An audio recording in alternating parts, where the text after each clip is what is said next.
Nous sommes dans un bâtiment d'élevage bovin-lait en zone reblochon abondance, AOC.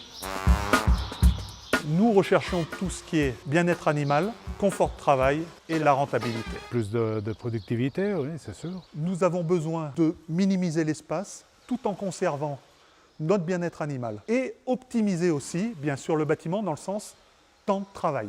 Travailler seul, sans se fatiguer. Il y a moins de travail, il y a moins d'efforts à faire.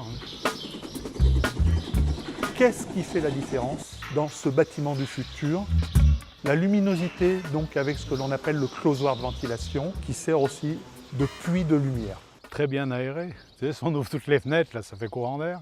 Un système de récupération de chaleur pour sécher le fourrage vrac.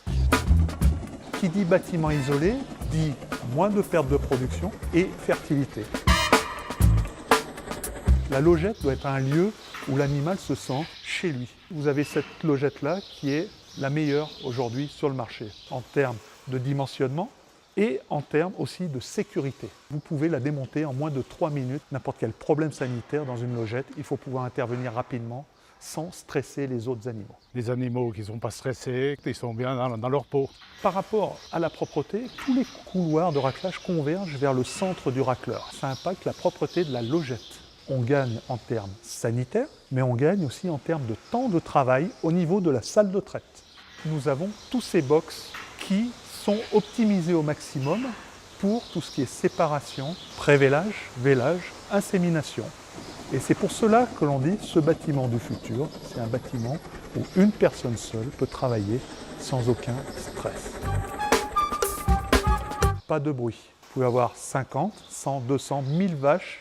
Nos cornadis sont réellement anti-bruit.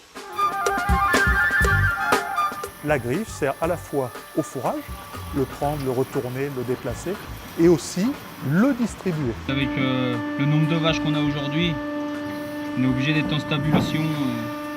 Non, ce serait vraiment trop de travail.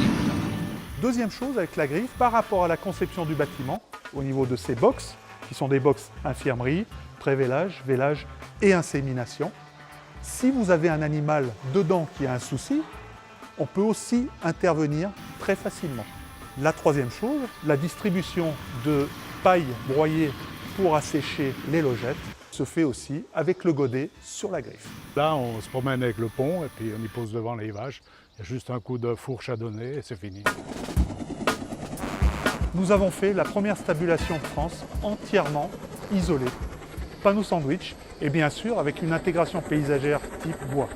Dans un bâtiment robot, il faut avoir une facilité de déplacement des animaux. Il n'y a personne qui les amène à la traite. On voulait pouvoir être tout seul à travailler dans le bâtiment et pouvoir déplacer des vaches dans le bâtiment, pouvoir faire véler des vaches. Au niveau du robot, on a un alimentateur qui permet de distribuer une certaine quantité de concentré. Et ensuite, on a le positionnement des abreuvoirs. Une vache laitière, si elle est bien, elle nous le rend, c'est-à-dire qu'elle va nous faire plus de lait, elle va nous faire un lait de qualité. Les racleurs à câble, comme ils partent du fond du bâtiment pour revenir vers le robot, nous permettent de ramener aussi facilement les animaux. Nous avons tout ce qui est barrière type passage à niveau ou les barrières standards qui permettent à une personne de manœuvrer un animal, de le faire circuler, de le déplacer sans gêner les autres. Aujourd'hui, il faut quand même arriver à garder une bonne image de notre agriculture. Nous, on est concernés par rapport à la tome de Savoie. Et ça, c'est important là-dessus, de bien communiquer sur nos produits et sur le bien-être animal. Nous mettons chaque point les uns après les autres pour former une chaîne. On va mettre notre animal dans les meilleures conditions pour qu'il nous donne le meilleur de lui-même. Nous avons pensé donc au bien-être animal, nous avons pensé au bien-être de l'éleveur, donc à la finalité, qu'est-ce qui se passe? On gagne plus d'argent. On est enchanté, c'est même encore mieux que ce qu'on pensait. On pensait qu'on aurait quand même plus de difficultés à l'intégration du bâtiment, aux vaches, tout ça. Et elles se sont déjà intégrées tout de suite, ça c'est sûr, et nous, on n'a pas mis longtemps non plus.